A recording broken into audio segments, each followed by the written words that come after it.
SJC-13725 in the matter of an impounded case.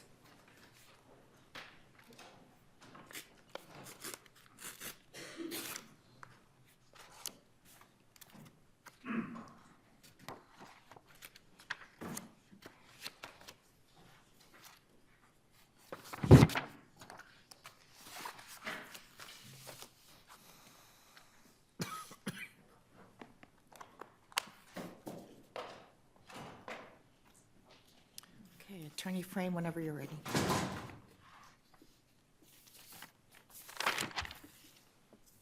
May it please the court. Good morning, Chief Justice Budd and fellow justices. Kate Frame on behalf of the appellant, John Doe. Classifying the sex offender in this case as a level 2, the board hearing examiner applied the board's regulations, in particular the risk factors in the board's regulations, in a manner that was not only inconsistent with the plain language of the regulations, but also inconsistent with the research cited in those regulations and supporting those regulations.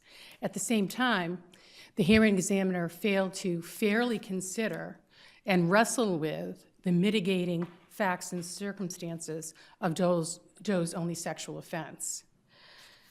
The risk of error in these cases, as this court said a long time ago in Doe 972, is that the board will apply general factors to the offenders that may not predict their propensity to reoffend. That is exactly what occurred here. The individualized hearing where close attention is paid to the details of the offense and the particular circumstances of the offender and his offense, that is what protects against that risk of error. And But isn't, again, I know that you're just being an advocate, you've got to do what you've got to do. You just disagree with the outcome, but that happened in this case. I'm interested in one of the things is the very last part of what you said, because there was an amicus filing where it said that we are required to evaluate the mitigating circumstances here, and in that specifically, that somehow John Doe was entrapped into this circumstance here. They were goading him on. Yes. But what was interesting in the amicus brief is there was no citation to this mandate, that we are required to do that. So where is this requirement that the mitigating factors here, or at least whatever the defense might have been had he gone to trial of entrapment, that needed to be done, and certainly that we need to do that? Where is your authority for that? well, I think here the hearing examiner has to look at all the facts and circumstances of the offense. It would be improper for the hearing examiner to select only those factors that support a level 2 classification and to ignore those factors that would undercut the level 2 classification. What's your best case for that? Where is that found, I guess? Because again, that's something that jumped out to me in the amicus filing, that we're required to do that, but yet there was no citation to any authority whatsoever for that legal proposition. Cobblestone v. Commissioner of Probation, Your Honor, which is a case decided under General Laws Chapter 30A, says that the purpose of judicial review is to assess not only those factors that support the decision-maker's decision, but those that detract from it as well. And again, when the hearing examiner does that, they're essentially engaging in cherry-picking, and they're failing to assess the risk of reoffense here. So the factors that were overlooked here, the board essentially argues that the clock starts running here when the undercover police say, we're 15. There's no support for that. The board has to look at the entire interaction, and they don't cite any authority for that. But what occurred before that is also very important, and essentially the Doe in this case went on to a website or an escort service online that is for adults only. He answered an advertisement that purported to be from 2 adult females. And it was only after that that the police said, actually, we're 15. And there was further evidence. The board concedes at page 16 of its brief that the police enticed Doe to, drive toward this hotel. They say that's immaterial. How can that be immaterial? And really what it goes to is, the other thing in terms of a citation supporting this point, is Doe 972, as I've just cited, talks about propensity. The board has to, one of the purposes of the whole classification process is to determine the offender's propensity to commit a future offense. Also, in Doe 205614, more recently in footnote 13, the court talks about the importance of assessing the motivation or the intention behind the offense, and the importance of considering, is there a propensity here for committing this type of offense? And they said, the board there argued, well, we can assume propensity based on the elements of the offense, but this court rejected that proposition and said, no, you need to look beneath the elements of the offense at what actually went on here. That case was a little different. It involved a woman who was running an escort service that involved minors, but the court said... Can I interrupt? Here, part of what the facts involved were age-regressed photos of one or more law enforcement officers. Is that correct? Yes, that's correct. Are the age-regressed photos in the record before us, the actual photos? I was also disappointed, Your Honor, to see that they were not, because I think typically we've all seen these photos, and they typically they often don't really look like the age of the person that the police officer is claiming that they are. Because this hearing officer did have in front of them the age-regressed photos, right? And that would be, it seems material to the question, right? Because the criminal offense here was in the nature of solicitation. The ad said they're age 20. If the age-regressed photos made them look like they were 7 years old, that's a different situation than if the ad says they're 20 and they look like they're 20-year-olds. Exactly. And in fact, often it's not that easy to distinguish between a 15-year-old and a 20-year-old, because 15-year-olds are usually fully physically developed by that age.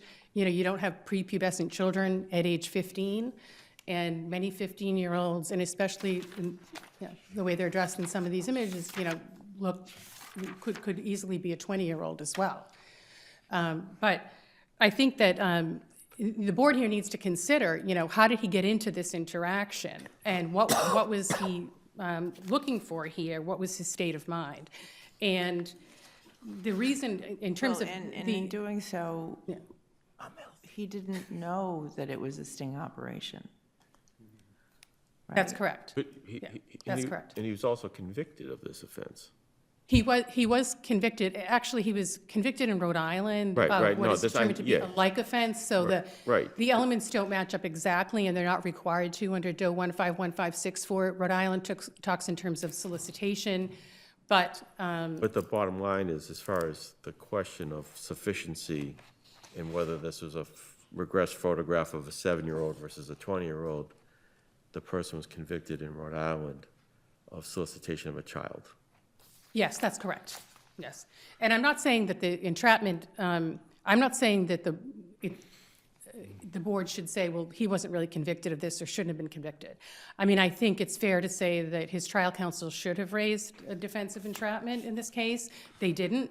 But I think the language of the entrapment cases gives us a framework in which to address here what are the mitigating circumstances, and again, whether he had a propensity to offend against a child and whether he would do it again. Well, this goes to factor 3, right? Yes, exactly, Your Honor. And whether the adult offender who targets children yes, and I think the point is whether he targeted children. Mm-hmm. Yes, and I think that that is the most significant error in this case in terms of the errors in application of factors. Factor 3, the child victim factor, is the only high-risk factor that the hearing examiner found to apply here. So it's important, but it was clearly applied erroneously because, as you suggest, Justice Graziano, it requires targeting. And, by answering an ad, particularly where the ad was put out by supposedly 2 20-year-olds, he wasn't targeting children. And by going on a website for only adults, the website here at issue, I think it's called Skip the Games,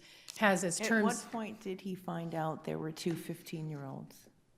Well, I will say, having looked, pretty closely at the transcript or the description of the police report, we don't have the entirety of the transcript of their communications because we don't have... Was it before or after he asked for intercourse with them?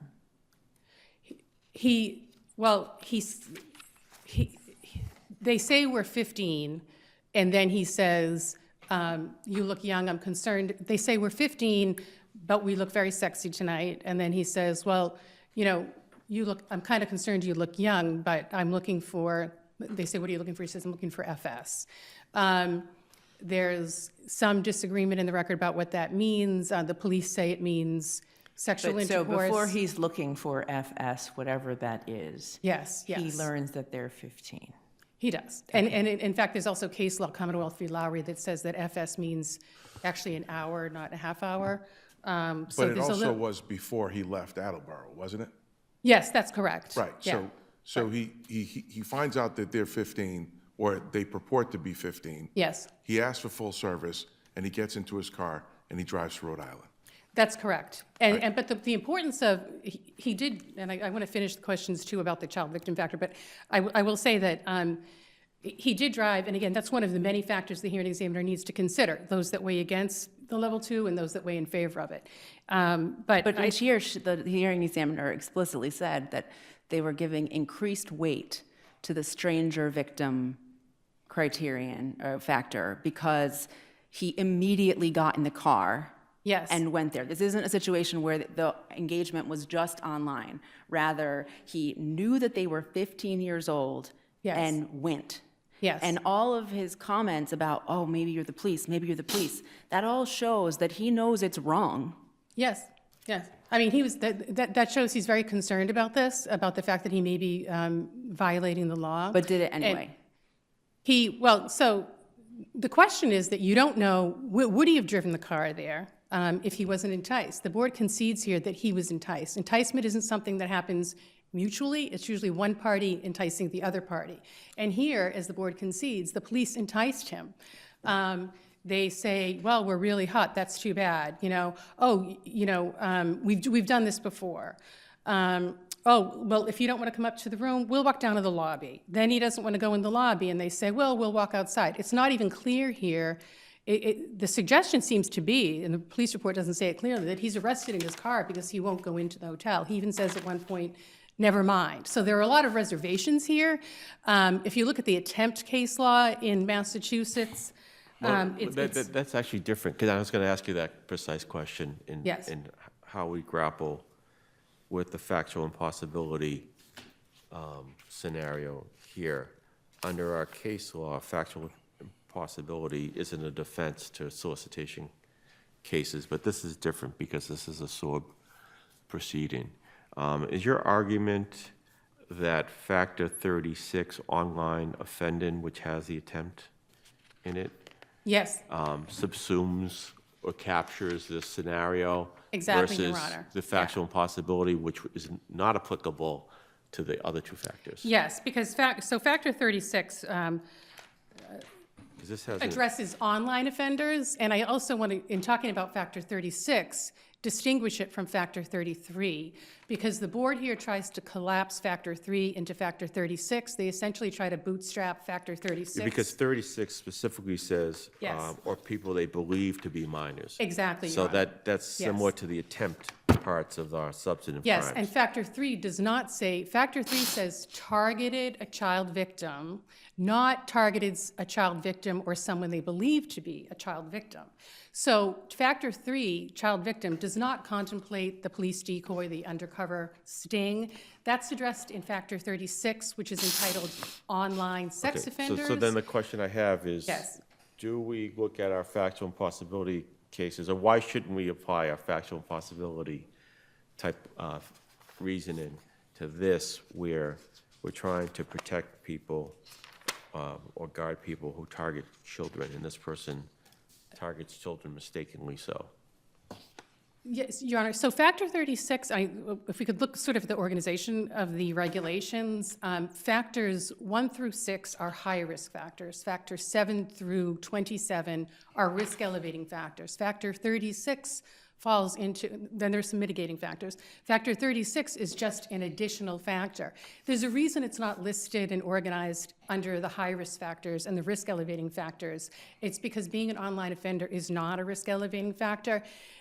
In fact, the group as a whole, if you look at Factor 36 and the research cited there, which is by Cito, and his colleagues in 2011, and another one by Babshishin and Hansen in 2011, they show a very low, the quote is not just low, very low risk of reoffense posed by this group of online offenders. And that group of online offenders in that study, actually the percentage is 4.5% risk. And before I lose you for time, can I ask you to zoom out and tell us, as far as where we puzzle through this language in the regulations, what is our lens as far as statutory or regulatory construction, in favor of or against, or how should we view this?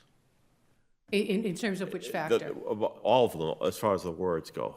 Who gets the benefit of it? Does the tie go to the runner? Who gets the benefit of the language in the statute if it's ambiguous as to whether or not it involves? Well, the rule of lenity would require that we read it in favor of the petitioner, Your Honor.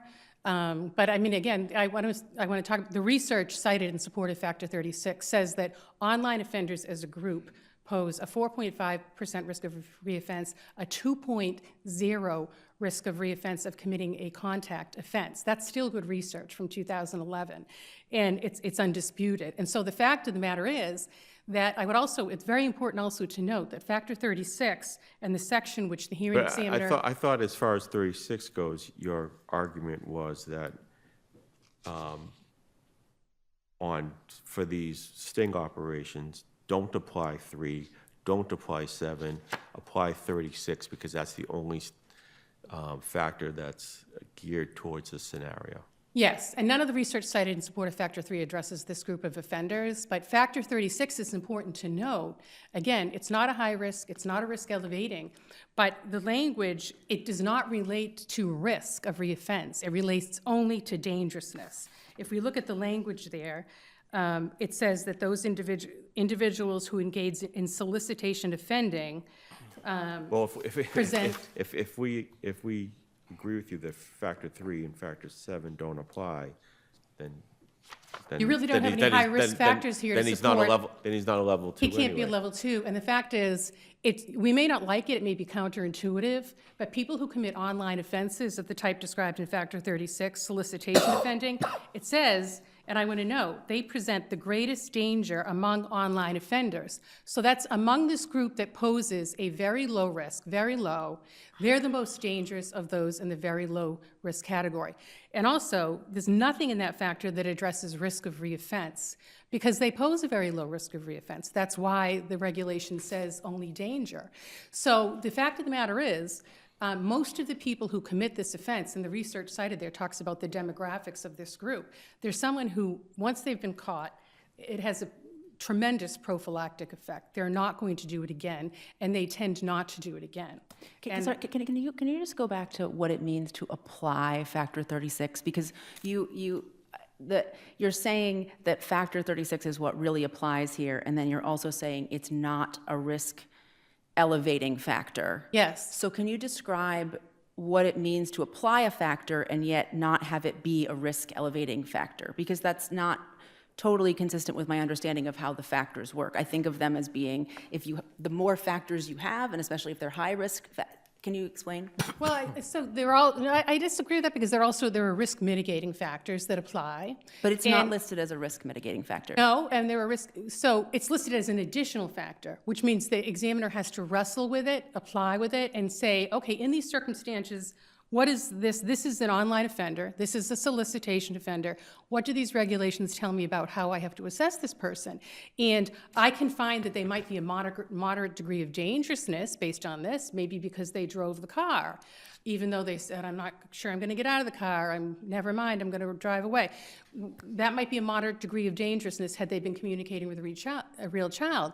But the fact of the matter is, it's not going to get you to a moderate level of risk. And so, in this case, you really have, if you excise Factor 3 from the hearing examiner's consideration, you're really in trouble in terms of having substantial evidence to support the risk classification. I would note the hearing examiner, to also get to your question about how does he apply this factor, he really erred in how he applied Factor 36, because he actually says, I believe it's at page 38 of the decision, he says, I apply Factor 36 to his dangerousness and his risk. But the regulations don't allow him to do that. So that was completely contrary to the plain language of the regulations. Okay, any other questions? Thank you very much. Thank you. Okay, Attorney Chanel. Chief Justice Budd, Associate Justices David Chennai for the board, if it pleases the court. I want to say that, you know, it's always a pleasure to be in front of you, even on a rainy Monday morning. And I can tell you, you know, now that the focus has been on Factor 36, the issue with making these cases only about Factor 36 is the fact that the factor starts by saying you have to look at other factors also. And that's because Factor 36 only goes to danger. The board, as you know, under DOE 496501, has to also prove risk of reoffense. And to do that, we have to look at risk-elevating factors that are pertinent or based on or applicable because of the individual's sex offending behavior. If you tell us we can't look at any of those type of factors because it was a fictitious victim, then any time someone falls for a police sting who's looking to have sex with a child, we can never classify them as a moderate or high risk or even a low risk because we can't assess risk elevating factors. Now, when you get to the facts of this case, what he did is he answers the ad by saying, hi. They say, hey. He says, what are your rates? They say, what are you looking for? Oh, we're 15 years old. Hopefully we're not going to cause you any problems. We've done this before. And then they send him a picture, and we know that they looked young because, oh, you look young is what he says. And then he starts getting concerned it's a police sting. Now, the police at no time coerced him. They solicited him, they enticed him, which again is not a defense in these cases. How are we to construe the word target in Factor 3?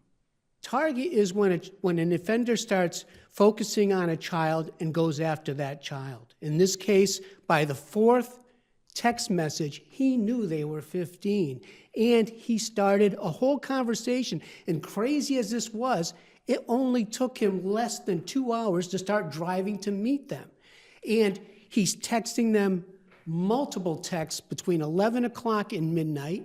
He gets on the road somewhere around 12:15 and continues to text them while he's driving. So I'm assuming he's using voice activated, otherwise he's violating the law again. By texting and driving, and then he gets to the hotel and continues to text them. And the most that they are saying is, we're not police officers, we're hot, we're looking for a good time, and he still follows through. Even with all the trepidation he has, he is still following through on having sex with two 15-year-old girls. He even negotiates the rates for each of them together and separately. It's $50 a half hour with each is what he's asking for.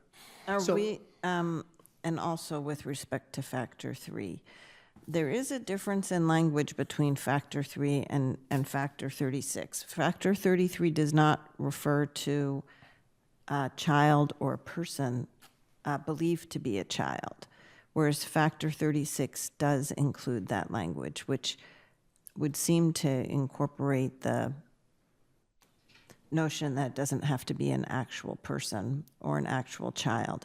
So how are we supposed to deal with that difference in language? Well, Factor 36 also doesn't say that there's a difference in soliciting a prepubescent child and a postpubescent child. Sure, but Factor 3 on its focuses language, on. Factor 3 on its language seems to be talking about actual children.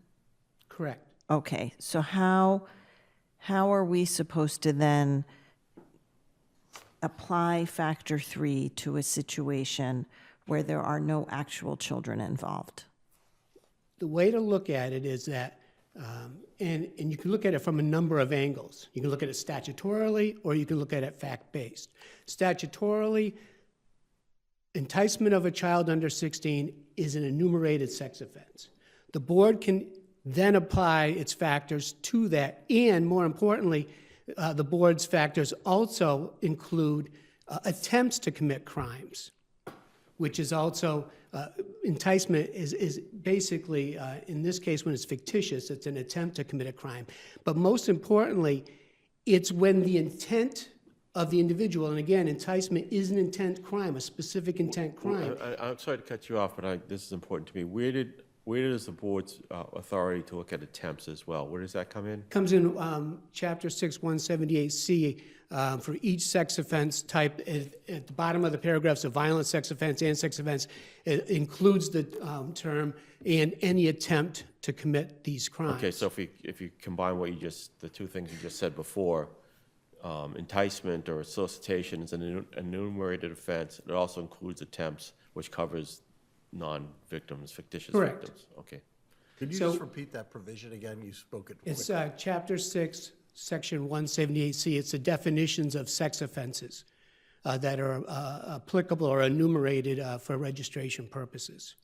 Enticement is one, and then any attempt to commit any of the sex offenses listed is also considered to be registrable offenses. Can you move on to the factor that says, and I think I'm quoting accurately, that if a person has committed offenses against multiple victims, that's a factor that increases whatever. Here, clearly there are multiple victims in some sense, as found by the hearing officer. This person made a contract more or less via text message to go have sex with two 15-year-olds. But in that sense, there are two people. But there's a bunch of research cited under that factor, and I endeavored to understand it. I looked it up, and a bunch of them are risk assessment tools for juveniles. And then there was one article that was also about juveniles and specifically very clearly did not cover this kind of thing. Is there any, what is the, can you defend why the fact that this ad was with respect to two 15-year-olds versus one 15-year-old materially makes him more either address dangerous or higher risk of reoffense or more important that he be internet published? I can defend anything, but I'm going to try this one. The reality is that Factor 22 specifically goes to dangerousness. Now, one of the issues we have is when we drafted the regulations, there's very little research on the issue of danger. And in the past, and most research basically says that risk and danger are interconnected. As we know with 496-501, this court has split that, and we have to find both risk and danger. Well, and further to my question, the study that I was talking about involved, they only counted if there were acts of penetration. So there are multiple victims where there was penetration involved, and it's very easy to understand. It's just intuitive, obviously, that you have multiple victims, et cetera. So I think that I'd really like to hear your argument as to why here. I think the argument goes to the board's right to promulgate a regulation based on statutory authority, as long as that regulation isn't against the or goes against the intent of the legislature or is illegal in some way. The board promulgated this regulation. The hearing examiners, when they use a regulation, aren't allowed to read the studies underneath to determine whether the regulation applies. It's as written. And the board has great latitude to interpret its own regulations and, more importantly, to determine what is in the best interest of legislative intent and to go forward with that, and which is what the board did with Factor 22. The idea being that if there's multiple victims. Now, if this court finds that 22 isn't applicable because it should be a contact sex offending, I don't think that impacts this case in the sense that this individual has made a level 2, even though the recency of the event and what he did, the hearing examiner weighed out the positive circumstances this individual has and made him a 2. Now, we can all disagree or agree whether a 2 is appropriate. I don't see taking Factor 22 out makes him a 1. In fact, Was 22 actually applied? Yes. Applied here? It was applied. It was applied because he solicited 2 children. And again, I think when you look at these solicitation cases, you have to look at the offender's intent, and the hearing examiner has to look at the fact. So is this a remand if we disagree with you on factor 22? No, it's a harmless error. Well, Because how do we square the hearing examiner's comment in the decision that, quote, "It's too soon to tell whether this person is dangerous," with the clear and convincing evidence standard? I think that what he's trying to say is that we don't know, and I think the hearing examiner was taken into account, we don't know if he's going to do this again. There's signs, this individual doing it once at his age. He's an outlier because of his age at the time. He should have been at a situation where, or at least a life position where his risk and danger would be reduced. So I think the hearing examiner is trying to rationalize why it's a factor 2 and not a factor 3. How do you get to it from a situation where the hearing examiner says it's too soon to tell, we don't know what his risk is, to getting to a moderate risk of reoffense? I think because the hearing examiner is looking at the factors that show a high risk. 3, 7, 22, those are definitely high risks, factor 3 especially. And I think what the hearing examiner is saying, okay, and again, I'm not the hearing examiner. I don't know what their thinking was. Looking at the decision as a whole, I think the hearing examiner is trying to explain that this individual has high risk factors, especially factor 3. But the hearing examiner is not completely convinced that this individual is a high risk because his future risk might be ameliorated in some way with the positive circumstances that he's attaining. So I think the hearing examiner is trying to say is, right now, I think it's safe to say he's a moderate risk, and that in 3 years from now, when he comes in for a reclassification, which he has a right to, we can reassess where he's at. But I think the hearing examiner was nervous about saying he poses no risk or he poses a low risk because of his actions. And I think that is really, I think it's a reasonable interpretation of what the hearing examiner is trying to get to. Was it perfectly written? No. Would I have written it differently? Probably, but I've been doing this for 25 years. So, when I look at the decision, sometimes I realize that a lot of these hearing examiners are relatively new and in this legal area, and a lot of them aren't lawyers. So, so again, it can be looked at differently from a different lens, but I think that's what the hearing examiner is trying to get to. So in factor 22, it uses the language, offenders who have committed acts of sexual misconduct. What's your best authority for the proposition that these facts fall within that phrase, who have committed acts of sexual misconduct? So what is the sexual misconduct here? The communication? It is the solicitation and the appearing, the intent, the solicitation, the intent, and then appearing at the place to have sex with 2 15-year-old girls. That's the act of sexual misconduct. I had a case where the actual sexual misconduct was the individual paid money for an undercover cop for sexual services.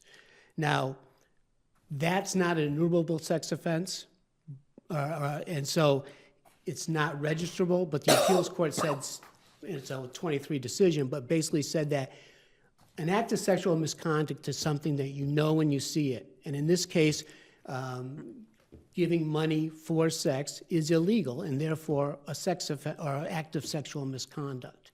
So I think that the sexual misconduct, the difference is, and I think there is a case on point, a sex offense is a sex offense where you're convicted. Act of sexual misconduct is sexual behavior that's considered misconduct but doesn't result in conviction or an enumerated sex offense. And for the risk of reoffense that the hearing examiner has to analyze, would that include risk of reoffense in the form of solicitation in general, or does it have to be solicitation of a minor? I think in this case it would be looking at DOE 49650 when you're looking at risk and danger. I think the court has said you look at their past sex offending behavior. Solicitation. But in terms of the prediction that has to be made? I think the hearing examiner is looking to protect children in this case. And I think that's probably the simplest answer to that. So unless there's any further questions, I'm willing to rest on my brief. Okay, Thank you again.